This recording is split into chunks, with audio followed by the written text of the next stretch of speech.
Fala pessoal, bem-vindo a mais um vídeo aí do canal Vascaínos por Amor. Meu nome é Rodrigo, quem puder aí compartilhar, deixar o like, se inscrever no canal. Falta um pouquinho aí, faltam 13 amigos, 13 amigas, pra gente chegar na nossa meta aí de 1.500 inscritos. Uma meta bem legal pro canal, quem puder também aciona o sininho aí das notificações. Ver se eu consigo fazer uma live ainda essa semana. Pessoal, eu estou colocando aí também a foto do novo estádio de São Januário, porque tem muita gente falando, inclusive no GE, de SAF, venda da SAF, de valores. Eu, sinceramente, não vou falar isso aqui no meu canal. Eu acho que a gente não pode ficar se iludindo, né? O próprio presidente falou que não tem nada certo, que pode ser daqui a uma semana, daqui a 10 dias, daqui a um ano. E eu também estou muito pé atrás com relação a essa questão de SAF.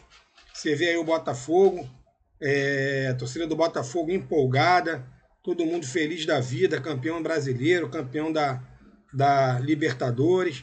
E aí você começa a ver transfer ban, não foi pago, jogador que foi comprado e não foi pago.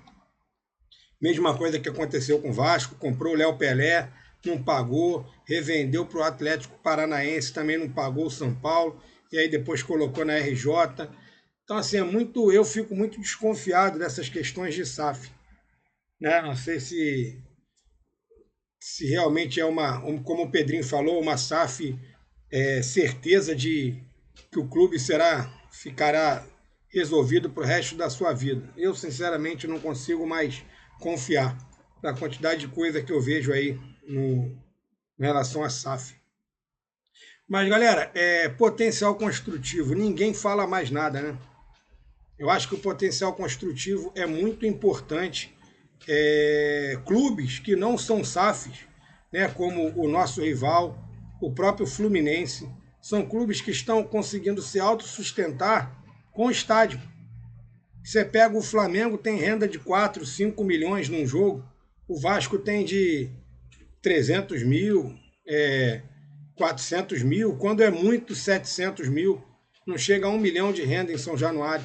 Às vezes o Vasco precisa de 6, 7 jogos em São Januário para lucrar o que o rival lucra em um jogo no Maracanã. Então eu acho que o maior foco dessa gestão seria realmente a reforma de São Januário. Para o Vasco poder ter novos sócios, o pessoal se empolgar para virar sócio para poder ir em novo estádio, novas rendas, novas fontes de receitas. Você vê o estádio aí do Palmeiras sendo emprestado para shows. Imagina quanto que o Palmeiras lucra numa situação dessa. Então eu acho que a gente precisa cobrar um pouco mais com relação a isso. Por que do silêncio? Teve aquele auê, aquela felicidade, aquele disse-me-disse, prefeito, vereador, e aí? Eu acho que isso tem que ser cobrado, porque você vê grandes clubes com grandes receitas em estádios grandes. Então esse que é o mais importante aí para o Vasco. Galera, falando um pouquinho de futebol, o Vasco teve 2 dias de folga, né? Após a vitória contra o Grêmio. Não só a vitória contra o Grêmio, mas a sequência de jogos que o Vasco vem enfrentando, desgastante, e jogos que vão vir pela frente. Copa do Brasil, Sul-Americana, tem muita coisa aí grande vindo pela frente. E aí o elenco se reapresenta, né? Vamos dar uma olhada aqui, ó.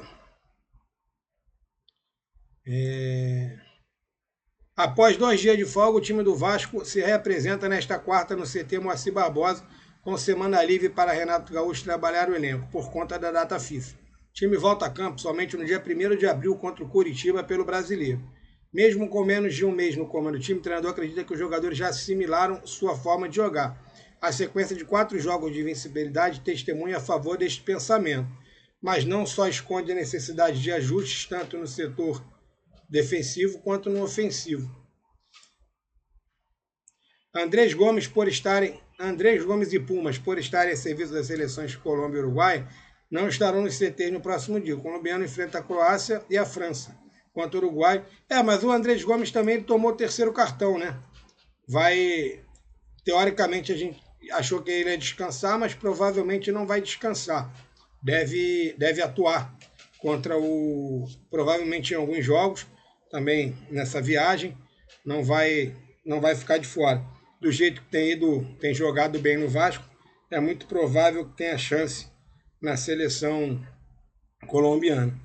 E aí, de repente, o Renato vai estudar com a diretoria alguma forma de levar um time alternativo. Isso não é informação, tá? Eu acho, no jogo na estreia da Sul-Americana. Hoje o Vasco tem, de repente, o Spinelli, o Vasco tem o próprio Puma, que ainda não é titular, o Vasco tem Adson, o Vasco tem Brenner, o Vasco tem o Rojas, o Vasco tem Marino, o Vasco tem o Cuesta, o Vasco tem o Piton, o Vasco tem muita gente, o Barros, que não tem jogado, o Vasco tem muita gente que pode mesclar e levar um time extremamente competitivo, não abrindo mão da Sul-Americana, mas sempre, como eu falo, a minha preferência é sempre o Campeonato Brasileiro, porque o Campeonato Brasileiro é onde tem rebaixamento, enquanto que na Copa do Brasil e na Sul-Americana não existe rebaixamento. Então, galera, esse vídeo aí, né, essa semana a gente não tem futebol, espero que não fiquem surgindo mentiras aí, notícias mentirosas, e eu aqui só vou comentar realmente o que for verídico, porque eu não sou jornalista, sou só um torcedor que acompanha o dia a dia aí do Vasco para poder bater um papo aí com vocês. Vou ver se de repente essa semana eu faço uma live aí para a gente trocar uma ideia. Galera, muito obrigado para todo mundo que está acompanhando. Quem puder aí se inscrever para a gente chegar na nossa meta aí de 1.500 inscritos, a gente fica agradecido. Um abraço, fui galera. Saudações vascaínas.